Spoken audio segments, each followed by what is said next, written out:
Hi ಸ್ನೇಹಿತರೆ, ಇವತ್ತು ನಾವು ನೋಡ್ತಿರೋದು 2025ರಲ್ಲಿ ಲೇಟೆಸ್ಟ್ ಆಗಿ ರಿಲೀಸ್ ಆಗಿರುವ ಹಿಂದಿ ಕ್ರೈಮ್ ಥ್ರಿಲ್ಲರ್ ಮೂವಿಯ ಹೆಸರು ಮಾ. ಈ ಕಥೆಯಲ್ಲಿ ಹಾರರ್, ಥ್ರಿಲ್ಲರ್, ಫ್ಯಾಂಟಸಿ, ಮಿಸ್ಟ್ರಿ ನಮಗೆ ಬೇಕಾದ ಎಲ್ಲಾ ಎಲಿಮೆಂಟ್ಸ್ ಹಾಗೂ ತುಂಬಾನೇ ಟ್ವಿಸ್ಟ್ ಗಳನ್ನು ಹೊಂದಿದೆ. ನನಗೆ ಒಂದೇ ಸಜೆಷನ್ ಇರೋದು, ಇಷ್ಟು ಒಳ್ಳೆಯ ಕಥೆಯನ್ನು ನೀವ್ಯಾರು ಮಿಸ್ ಮಾಡ್ಕೋಬಾರದು. ಹಾಗೆ ವಿಡಿಯೋ ಒಳಗಡೆ ಹೋಗೋದಕ್ಕಿಂತ ಮುಂಚೆ ನಾನು ನಿಮ್ಮ ಜೊತೆ ಒಂದು ಕ್ವಶನ್ ನ ಕೇಳ್ತೀನಿ, ಯಾರೆಲ್ಲ ಆನ್ಸರ್ ಮಾಡ್ತೀರಾ ಅಂತ ನೋಡುವ. ಕಣ್ಣಿನ ಸಹೋದರ ಯಾರು? ವಿಡಿಯೋ ಇಷ್ಟವಾದರೆ ಲೈಕ್ ಮಾಡಿ ಹಾಗೂ ಕಾಮೆಂಟ್ ಮಾಡಿ, ನನ್ನ ಚಾನೆಲ್ಗೆ ಸಬ್ಸ್ಕ್ರೈಬ್ ಮಾಡಿ ಸಪೋರ್ಟ್ ಮಾಡಿ. ಬನ್ನಿ ಕಥೆಯೊಳಗೆ ಹೋಗೋಣ. ಈ ಕಥೆಯ ಪ್ರಾರಂಭದಲ್ಲಿ 1984ರಲ್ಲಿ ವೆಸ್ಟ್ ಬೆಂಗಾಲ್ನಲ್ಲಿರುವ ಚಂದ್ರಾಪುರ್ ಅನ್ನೋ ಗ್ರಾಮದ ಒಬ್ಬ ಜಮೀನ್ದಾರನ ಮನೆಯಲ್ಲಿ ಎಲ್ಲರೂ ಸೇರಿ ಮಹಾಕಾಳಿ ಪೂಜೆನ ನಡೆಸ್ತಾ ಇರ್ತಾರೆ. ಅವರ ವಿಶ್ವಾಸವೇನೆಂದ್ರೆ ಅವರನ್ನ ಕಾಪಾಡ್ತಿರೋದು ಮಹಾಕಾಳಿ ಅಂತ. ಆ ಕಾಳಿಯ ವಿಗ್ರಹವು ದೇವಸ್ಥಾನದಲ್ಲಿ ಇರುವುದಿಲ್ಲ, ಜಮೀನ್ದಾರನ ಮನೆಯ ಪೂಜಾ ಕೋಣೆಯಲ್ಲಿ ಇರುತ್ತದೆ. ಹಾಗೆ ಅವರು ಪೂಜೆಯನ್ನ ನಡೆಸ್ತಾ ಇರುವಾಗ ಮತ್ತೊಂದು ಕಡೆ ಜಮೀನ್ದಾರನ ಹೆಂಡತಿ ಹೆರಿಗೆ ನೋವಿನಿಂದ ಒದ್ದಾಡ್ತಾ ಇರ್ತಾಳೆ. ಜಮೀನ್ದಾರನು ತನಗೆ ಏನು ಮಗು ಹುಟ್ಟಬಹುದು ಅಂತ ಕಾಯ್ತಾ ಇರುವಾಗ ಹೆರಿಗೆ ತೆಗೆದ ಹೆಂಗಸರು ಬಂದು ತನಗೆ ಗಂಡು ಮಗು ಹುಟ್ಟಿದೆ ಅಂತ ಹೇಳ್ತಾರೆ. ಇದು ಕೇಳಿ ಜಮೀನ್ದಾರನಿಗೂ ಸಹ ತುಂಬಾ ಖುಷಿಯಾಗುತ್ತದೆ. ಆದರೆ ಆ ಸಂತೋಷ ತುಂಬಾ ಹೊತ್ತು ಇರ್ಲಿಲ್ಲ. ಇನ್ನೊಂದು ಮಗು ಹುಟ್ಟಕ್ಕೆ ಸಾಧ್ಯತೆ ಇದೆ ಅಂತ ಆ ಹೆಂಗಸು ಬಂದು ಹೇಳ್ತಾಳೆ. ಅಲ್ಲಿ ಸೇರಿರುವ ಜನರು ಹಾಗೂ ಜಮೀನ್ದಾರನು ಇನ್ನೂ ಹುಟ್ಟಕ್ಕಿರುವ ಮಗುಗೋಸ್ಕರ ಕಾಯ್ತಾ ಇರ್ತಾರೆ. ಅದೇ ಸಮಯ ಆ ಗ್ರಾಮದಲ್ಲಿರುವ ಒಂದು ವಿಚಿತ್ರವಾದ ಮರವನ್ನು ನಾವು ಇಲ್ಲಿ ನೋಡ್ತೀವಿ. ಆ ಮರದ ಒಳಗಡೆಯಿಂದ ಅನಿಸುತ್ತದೆ ಯಾವುದೋ ಒಂದು ಶಕ್ತಿ ಕೂಗಾಡುತ್ತಾ ಓಡಿ ಬರುತ್ತಾ ಇರುತ್ತದೆ. ನೋಡುವಾಗ ಆ ಶಕ್ತಿ ಬರುತ್ತಿರೋದು ಬೇರೆ ಎಲ್ಲಿಗೂ ಅಲ್ಲ, ಕಾಳಿ ಪೂಜೆ ನಡೆಯುತ್ತಿರುವ ಜಮೀನ್ದಾರನ ಮನೆಗೇನೆ. ಆ ಶಕ್ತಿ ಯಾಕೆ ಜಮೀನ್ದಾರನ ಮನೆಗೆ ಬರ್ತಿರೋದು ಅಂತ ನಮಗೆ ಗೊತ್ತಾಗುದಿಲ್ಲ. ಅದೇ ಸಮಯ ಅವನ ಹೆಂಡತಿಗೆ ಎರಡನೇ ಮಗು ಸಹ ಹುಟ್ಟುತ್ತದೆ. ಆದರೆ ಆ ಮಗುವಿನ ಅಳು ಕೇಳಿದ ತಕ್ಷಣ ಅಲ್ಲಿರುವ ವ್ಯಕ್ತಿಗಳೆಲ್ಲರೂ ಹೆದರೋಗ್ತಾರೆ. ಕಾರಣ ಏನಂದ್ರೆ ಹುಟ್ಟಿರೋದು ಒಂದು ಹೆಣ್ಣು ಮಗುವಾಗಿರುತ್ತದೆ. ಇವಾಗ ನಮಗೆ ತೋರಿಸ್ತಾರೆ, ಇಷ್ಟೊತ್ತು ಪೂಜೆ ಮಾಡಿರೋದು ಸಾಧಾರಣ ತರ ಪುರುಷರಲ್ಲ, ಒಂದು ಹುಡುಗಿ ಆಗಿರ್ತಾಳೆ. ಸ್ವಲ್ಪ ಹೊತ್ತು ನಾವು ನೋಡಿದ ಅಮಾನುಷಿಕ ಶಕ್ತಿ ಜಮೀನ್ದಾರನ ಮನೆಗೆ ಯಾಕೆ ಬರ್ತಿದೆ ಅಂದ್ರೆ ಆ ಮಗುವನ್ನ ಎತ್ಕೊಳ್ಳೋಕ್ಕೋಸ್ಕರ. ಎಲ್ಲಾದರೂ ಆ ಶಕ್ತಿಗೆ ಆ ಮಗು ಸಿಕ್ತಂದ್ರೆ ಅದು ಪೂರ್ವಾಧಿಕ ಶಕ್ತಿಯಿಂದ ಭೂಮಿ ಕೆಳಗಡೆಯಿಂದ ಹೊರಗಡೆ ಬರಲು ಸಾಧ್ಯತೆ ಇದೆ. ಆ ತರ ನಡೆಯಬಾರದು. ಅದಕ್ಕೆ ಇರುವ ಒಂದೇ ಒಂದು ದಾರಿ ಏನಂದ್ರೆ ಆ ಶಕ್ತಿಯು ಮಗು ಹತ್ತಿರ ತಲುಪುವುದಕ್ಕಿಂತ ಮುಂಚೆ ಆ ಮಗುವನ್ನ ಬಲಿ ಕೊಡಬೇಕು. ಹಾಗೆ ತನ್ನ ಕುಟುಂಬಕ್ಕೂ ಹಾಗೂ ನಾಡಿನ ಜನತೆಗೋಸ್ಕರ ಜಮೀನ್ದಾರನು ಆ ಒಂದು ನಿರ್ಧಾರವನ್ನ ತೆಗೆದುಕೊಳ್ತಾನೆ. ಮಗುವನ್ನ ತಾಯಿ ಕೈಯಿಂದ ಕಿತ್ಕೊಂಡು ಪೂಜೆ ನಡೆಸ್ತಿದ್ದ ಆ ಹುಡುಗಿಯ ಕೈಯಲ್ಲಿ ಕೊಡ್ತಾರೆ. ಅವರು ಮಗುವನ್ನ ಕರ್ಕೊಂಡು ಎಲ್ಲಿಗೆ ಹೋಗ್ತಿದ್ದಾರೆ ಅಂತ ನೋಡಿದರೆ ಸ್ವಲ್ಪ ಮುಂಚೆ ನಾವು ನೋಡಿರುವ ಆ ದುಷ್ಟಶಕ್ತಿ ಇರುವ ಮರದ ಸ್ವಲ್ಪ ದೂರದಲ್ಲಿರುವ ಒಂದು ಮರದ ಹತ್ತಿರಕ್ಕೆ ಕರ್ಕೊಂಡು ಹೋಗ್ತಾರೆ. ನೋಡುವಾಗ ಅಲ್ಲಿ ಒಂದು ಬಲಿ ಕಲ್ಲನ್ನು ಮುಂಚೆ ತಯಾರಿಸಿ ಇಟ್ಟಿರ್ತಾರೆ. ಅದೇ ತರ ಚೂಪಾಗಿರುವ ಒಂದು ಕತ್ತಿಯನ್ನು ಸಹ. ಆ ಕತ್ತಿಯನ್ನ ತಗೊಂಡು ಪೂಜೆ ನಡೆಸಿರುವ ಆ ಸ್ತ್ರೀಯು ಆ ಮಗುವನ್ನ ಬಲಿ ಕೊಡ್ತಾಳೆ. ಆ ಮಗುವಿನ ರಕ್ತ ಭೂಮಿ ಮೇಲೆ ಬಿದ್ದಾಗ ಅದನ್ನು ತೆಗೆಯಕ್ಕೆ ಬಂದ ದುಷ್ಟಶಕ್ತಿ ಹೆದರಿ ಹಿಂಜರಿಯುತ್ತದೆ. ಆದರೆ ಅಲ್ಲಿ ನಡೆದಿರುವ ಎಲ್ಲಾ ಘಟನೆಗಳನ್ನ ಜಮೀನ್ದಾರ, ಊರಿನವರು ಹಾಗೆ ಜಮೀನ್ದಾರನ ತಮ್ಮ ಎಲ್ಲರೂ ನೋಡಿರ್ತಾರೆ. ಆ ಘಟನೆ ನಡೆದು ಸುಮಾರು 40 ವರ್ಷಗಳ ನಂತರ ಆ ಗ್ರಾಮದಿಂದ ಸ್ವಲ್ಪ ದೂರದಲ್ಲಿರುವ ಕೋಲ್ಕತ್ತಾದಲ್ಲಿ ನಡೆಯುವ ಕೆಲವು ವಿಷಯಗಳನ್ನ ಇನ್ನೂ ನಾವು ನೋಡ್ತೀವಿ. ಒಬ್ಬಳು ಶಿಕ್ಷಕಿ ತನ್ನ ವಿದ್ಯಾರ್ಥಿಗಳನ್ನು ಕರ್ಕೊಂಡು ಮ್ಯೂಸಿಯಂಗೆ ಅಂತ ಬಂದಿರ್ತಾರೆ. ತುಂಬಾ ಫೇಮಸ್ ಆಗಿರುವ ಪುರಾತನ ಕಾಲದ ದುಷ್ಟಶಕ್ತಿ ಇರುವ ಒಬ್ಬ ರಾಕ್ಷಸನನ್ನು ಕೊಂದ ಕಾಳಿ ದೇವತೆಯ ಫೋಟೋವನ್ನ ತೋರಿಸಿ ಅದರ ಇತಿಹಾಸವನ್ನ ವಿವರಿಸಿ ಕೊಡ್ತಾರೆ. ಈ ಶಿಕ್ಷಕಿನೇ ನಮ್ಮ ಕಥೆಯ ನಾಯಕಿ. ಇವಳ ಹೆಸರು ಅಂಬಿಕಾ. ವಿದ್ಯಾರ್ಥಿಗಳ ಗುಂಪಲ್ಲಿ 12 ವರ್ಷವಿರುವ ತನ್ನ ಮಗಳು ಶ್ವೇತಾ ಕೂಡ ಇರ್ತಾಳೆ. ಹಾಗಿರುವಾಗ ಅಲ್ಲಿಗೆ ಅಂಬಿಕಾಳ ಗಂಡ ಸುಬೇಗರ್ ಬರ್ತಾನೆ. ಈ ಸುಬೇಗರ್ ಬೇರೆ ಯಾರು ಅಲ್ಲ, ಕಥೆಯ ಪ್ರಾರಂಭದಲ್ಲಿ ನಾವು ನೋಡಿದ 40 ವರ್ಷಗಳ ಮುಂಚೆ ಚಂದ್ರಾಪುರ್ ಗ್ರಾಮದಲ್ಲಿ ಇಬ್ಬರು ಮಕ್ಕಳು ಜನಿಸಿದರು. ಒಂದು ಹೆಣ್ಣು ಮತ್ತು ಇನ್ನೊಂದು ಗಂಡು. ಹೆಣ್ಣು ಮಗುವನ್ನ ಬಲಿ ಕೊಟ್ಟಿರ್ತಾರೆ. ಗಂಡು ಮಗುವಾದ ಕಾರಣ ಸುಬೇಗರ್ ಅವತ್ತು ಬಚಾವಾಗಿರ್ತಾನೆ. ಹಾಗೆ ಕೋಲ್ಕತ್ತಾದಲ್ಲೇ ತನ್ನ ಹೆಂಡತಿ ಮಗು ಅಂತ ಸುಂದರವಾಗಿ ಒಂದು ಜೀವನವನ್ನ ನಡೆಸ್ತಾ ಇರ್ತಾನೆ. ಅದರ ಮಧ್ಯೆ ಇವರ ಮಗಳು ಶ್ವೇತಾ ಮ್ಯೂಸಿಯಂ ನಲ್ಲಿದ್ದ ವಿಚಿತ್ರವಾದ ಒಂದು ಮರದ ಫೋಟೋವನ್ನು ಅವಳ ಟ್ಯಾಬ್ಲೆಟ್ ನಲ್ಲಿ ತೆಗಿತಾಳೆ. ಶ್ವೇತಾ ಕೇಳ್ತಿದ್ದಾಳೆ, ಈ ವೆಕೇಶನ್ಗೆ ನಾವು ಎಲ್ಲಿಗೆ ಹೋಗ್ತಿದೀವಿ ಅಂತ. ಅಮ್ಮ ಅಂಬಿಕಾ ಹೇಳ್ತಾಳೆ, ಶಿಮ್ಲಾಗೆ ಹೋಗಿದ್ರೆ ಹೇಗಿರುತ್ತೆ ಅಂತ. ಮಗಳು ನೋಡಿದ್ರೆ ಅಪ್ಪನ ಗ್ರಾಮದ ಕುರಿತು ನನಗೆ ಸುಮಾರು ಸತಿ ಹೇಳಿಕೊಟ್ಟಿದ್ರ, ಆದ್ರೆ ಒಂದ್ಸಲ ಕೂಡ ನನ್ನನ್ನ ಅಲ್ಲಿಗೆ ಕರ್ಕೊಂಡು ಹೋಗಿಲ್ಲ ಅಲ್ವಾ. ಸುಬೇಗರ್ ನೋಡಿದ್ರೆ, ಮಗಳೇ ಆ ಊರಿನಲ್ಲಿ ನೆಟ್ ಇರೋದಿಲ್ಲ, ಇಂಟರ್ನೆಟ್ ಕೂಡ ಸಿಗೋದಿಲ್ಲ, ನಿನಗೆ ಬೋರ್ ಹೊಡೀತದೆ ಅಂತ ಹೇಳ್ತಾರೆ. ಯಾವಾಗ ನೋಡಿದ್ರು ನೀವು ಇದನ್ನೇ ಹೇಳ್ತೀರಾ ಅಂತ ಮಗಳು ಕೋಪ ಮಾಡ್ಕೊಳ್ತಾಳೆ.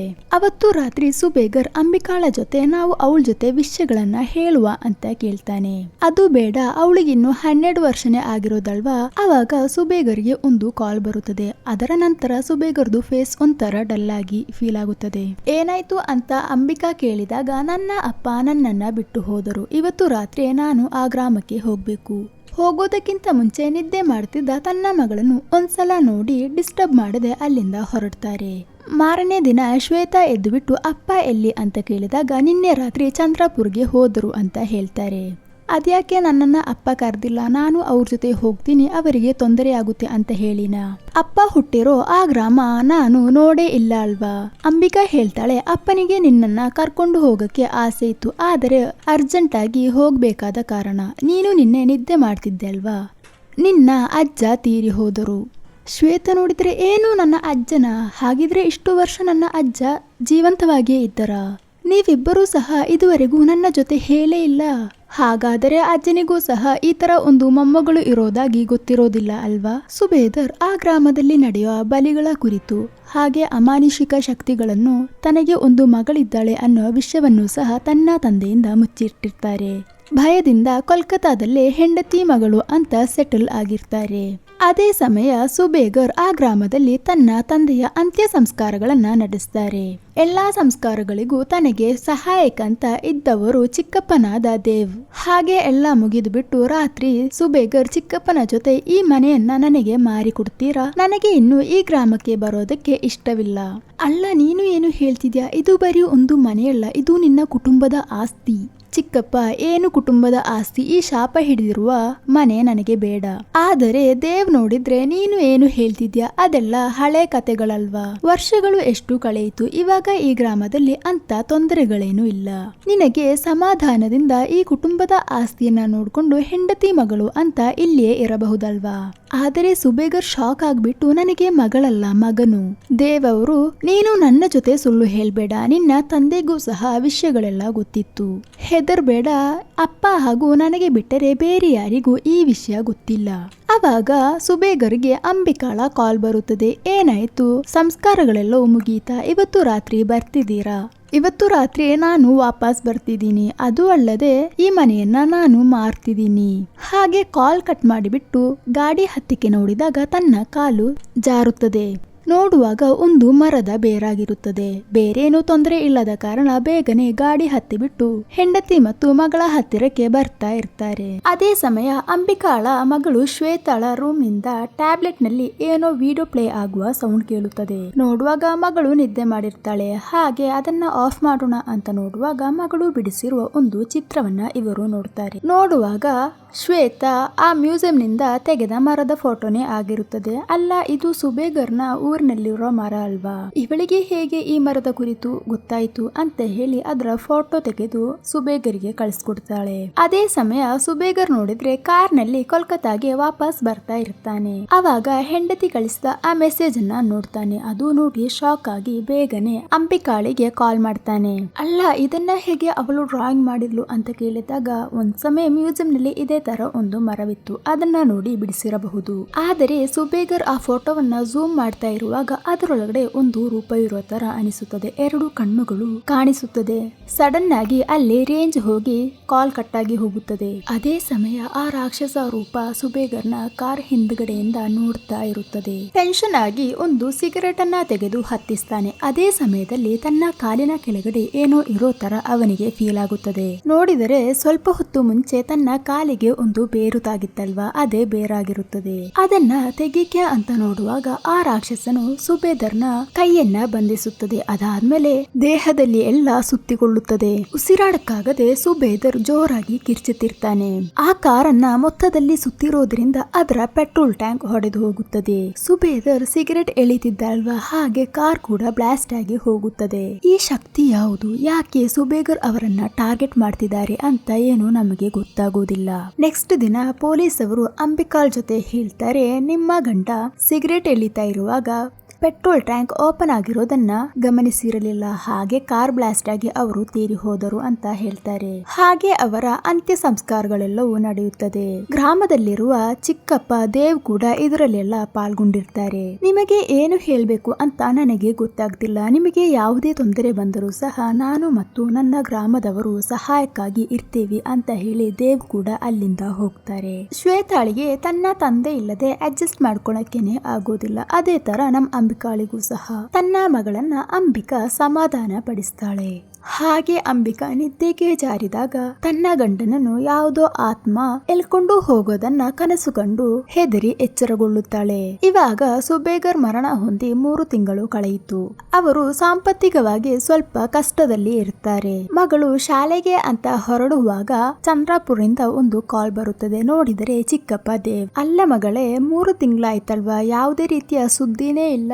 ಅಲ್ಲಿ ಎಲ್ಲ ಓಕೆ ತಾನೆ? ನಿಮ್ಗೆ ಸಾಂಪತ್ತಿಕವಾಗಿ ಸ್ವಲ್ಪ ಕಷ್ಟ ಇರೋ ತರ ನನ್ನ ಮನಸ್ಸು ಹೇಳ್ತಿದೆ. ಅದು ಅಲ್ಲದೆ ಅವತ್ತು ಸುಬೇಗರ್ ಬಂದಾಗ ಇಲ್ಲಿರುವ ಮನೆಯನ್ನ ಮಾರುವುದಾಗಿಯೂ ಹೇಳಿದ್ದ. ಬರುವ ವಾರ ಒಂದು ಟೀಮ್ ಅವರು ನೋಡಿಕೆ ಬರ್ತಿದ್ದಾರೆ. ಅವಾಗ ಅಂಬಿಕಾ ಕೂಡ ಬರುವ ವಾರ ಒಂದು ಟೀಮ್ ಅವರು ಬರ್ತಿದ್ದಾರೆ. ಆಗ ಅಂಬಿಕಾ ಆಲ್ರೆಡಿ ಸುಬೇಗರ್ ಇದನ್ನ ನನ್ನ ಜೊತೆ ಹೇಳಿದ್ದ, ಅದನ್ನ ನೀವೇ ಮಾರಬಹುದಲ್ವಾ ಅಂತ ಕೇಳ್ತಾಳೆ. ಕಮಿಷನ್ ತಗೊಂಡ್ಬಿಟ್ಟು ಬಾಕಿ ಇರೋದನ್ನ ಕೊಟ್ರೆ ಸಾಕು. ಆದರೆ ದೇವ್ ನೋಡಿದ್ರೆ ಹಣಕ್ಕೋಸ್ಕರ ಅಲ್ಲ ಮಗಳೇ, ಸುಬೇಗರ್ ಕೊನೆಯದಾಗಿ ನನ್ನ ಜೊತೆ ಹೇಳಿದ್ದ ಒಂದು ಆಸೆ, ಅದು ಅವನ ಆತ್ಮಗೆ ಶಾಂತಿನೂ ಸಿಗ್ಬೇಕು. ಅದು ಅಲ್ಲದೆ ಈ ಪ್ರಾಪರ್ಟಿನ ಮಾರ್ಬೇಕಂದ್ರೆ ನಿನ್ನ ಸೈನ್ ಕೂಡ ಬೇಕು. ಏನಾದರೂ ನೀನು ನೋಡಿಯೇ ಮಾಡು ಅಂತ ಹೇಳಿ ದೇವ್ ಅವರು ಕಾಲ್ ಕಟ್ ಮಾಡ್ತಾರೆ. ಆಗ ಶ್ವೇತೆ ಕೇಳ್ತಿದ್ದಾಳೆ, ಅಪ್ಪನ ಗ್ರಾಮಕ್ಕೆ ಹೋಗ್ತಿದ್ದೀರಾ ಅಮ್ಮ? ನನ್ನನ್ನು ಸಹ ಕರ್ಕೊಂಡು ಹೋಗ್ತೀರಾ ಅಂತ.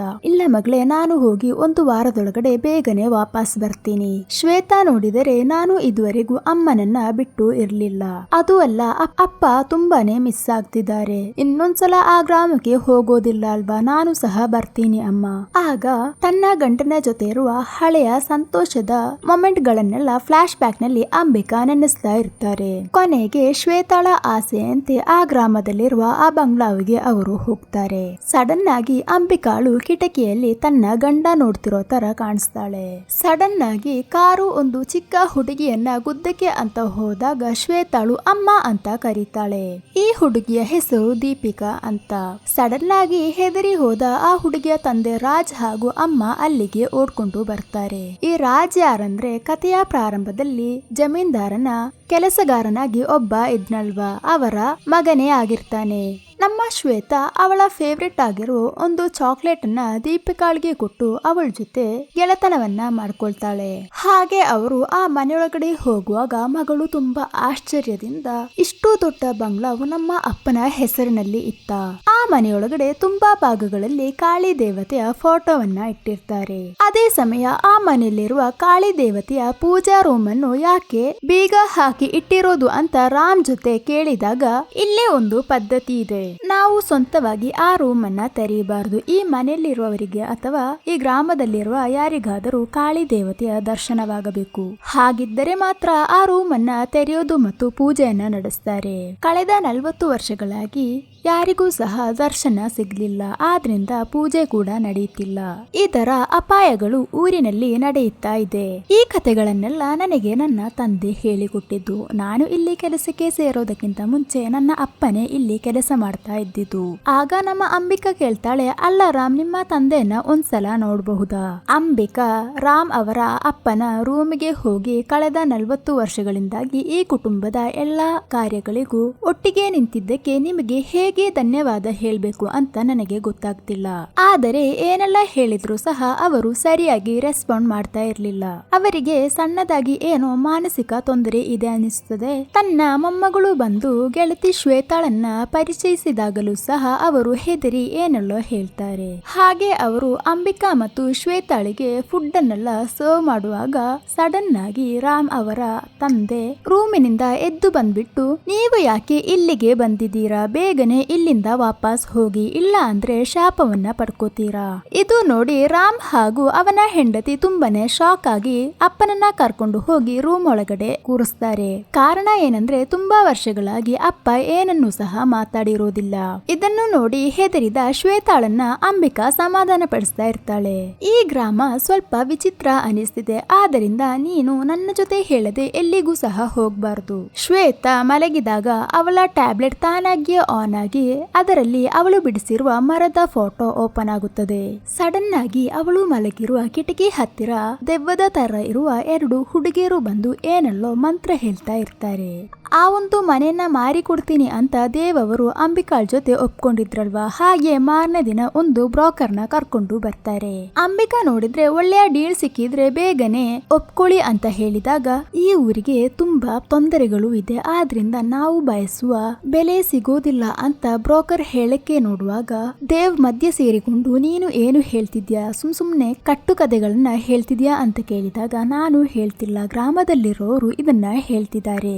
ದೇವ್ ನೋಡಿದ್ರೆ ಸುಮ್ಮನೆ ಇಲ್ಲದಿರೋ ವಿಷಯಗಳನ್ನ ಹೇಳ್ಬೇಡ ಅಂತ ಹೇಳಿ ಅಲ್ಲಿಂದ ಅವನನ್ನ ಓಡಿಸ್ತಾರೆ. ಅಂಬಿಕಾಳಿಗೆ ಗೊತ್ತಾಗುತ್ತದೆ ಈ ಒಂದು ಮನೆಯಲ್ಲಿ ಮತ್ತು ಗ್ರಾಮದಲ್ಲಿ ಏನಲ್ಲೋ ಭಯಾನಕವಾದ ತೊಂದರೆಗಳು ಇವೆ ಅಂತ.